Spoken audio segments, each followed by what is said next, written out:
Lucius Annaeus Seneca was a Roman statesman and a Stoic philosopher who recognized that if we want to live well, we must be constant students of the greatest of all things, life itself.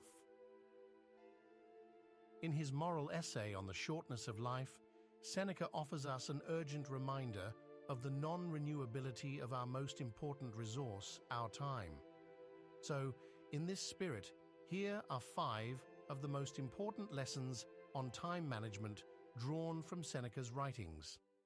Number 1. Consider time as a commodity.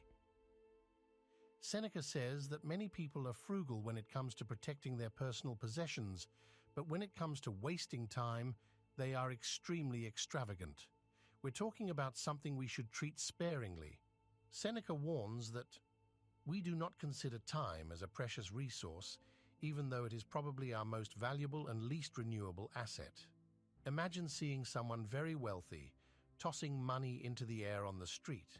You would surely consider that person foolish, yet we and others waste something far more precious every day, our time. The amount we have is uncertain, but it is certainly limited. It is, obviously, more absurd to waste time than money, because, unlike money, we cannot get more of it when we run out. Even though the time we have is uncertain, one thing is sure: this time is limited. Death stalks those who waste time, thinking that time is cheap because when used correctly, time becomes an amplifier, but when spent carelessly, it becomes a persistent source of regret. Number 2, do not invest all your time in the future. According to Seneca, those who devote all their time to their own needs, planning each day as if it were the last, neither aspire nor fear the future. We are all guilty of spending too much time preparing for life. Seneca urges us to live in the present, not to postpone our happiness, not to think that happiness lies in the future. Our future is uncertain and beyond our control. The future life we work for may never arrive. Number 3, live life for yourself. Don't think that a man has lived a long time because he has white hair and wrinkles. He hasn't lived a long time, he has just existed for a long time. We all want specific things in our lives, whether it's a dream job, a dream house, or a dream relationship. However, most of us fail to achieve many of these things because we are stuck in jobs we can't stand just to pay the bills, or in relationships we claim to love because we don't want to be alone. We let life simply take us, and in today's world, many things are waiting for us, so we delude ourselves into thinking that we don't have enough time to try new activities. We're busy with things we don't like, and the biggest distraction, which leads us to live a mediocre life, is ourselves. We go through life day after day fulfilling our obligations, but we are absent from ourselves, mistaking the iron for the being. The best way to invest your time is to invest it in creating a life you love to live. If you don't know what you like or what you want, ask yourself these questions. What could I do if I could change something now in my environment or in myself? You might want to change your job, get in shape, or pick up a new hobby. Number 4, practice the premeditation of evil. As we've learned from Seneca, while we waste our time doubting and procrastinating, life goes on.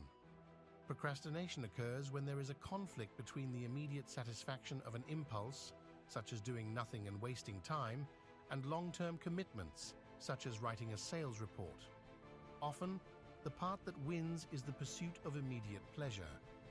Although accomplishing meaningful work over the years is more important to most of us than procrastinating, the human brain has a built-in bias toward what happens here and now. However, Seneca offers us a way to combat this with a very effective and simple method called the premeditation of evil. The idea behind it is to ask yourself questions before doing something. What could go wrong? It's a form of negative visualization, and once you've identified distractions or problems, you can plan solutions around them by preparing in advance.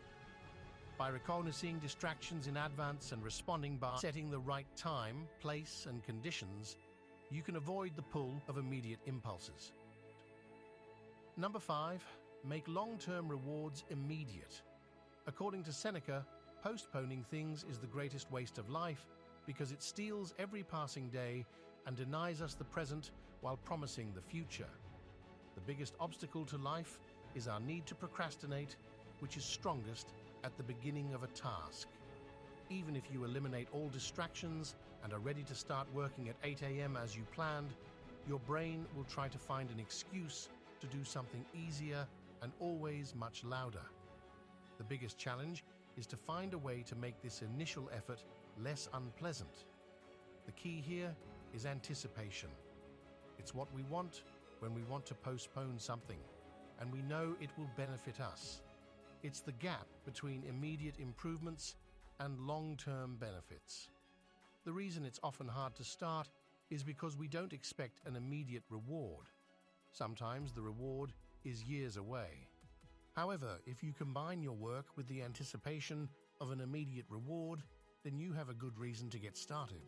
For example, if you procrastinate by watching YouTube videos, you can agree with yourself that you won't be allowed to watch YouTube until you've completed a certain amount of work.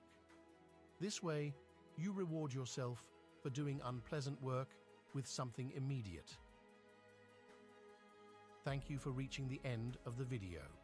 If you're new here, consider subscribing to join us. Thank you for listening, and we'll see you in the next video.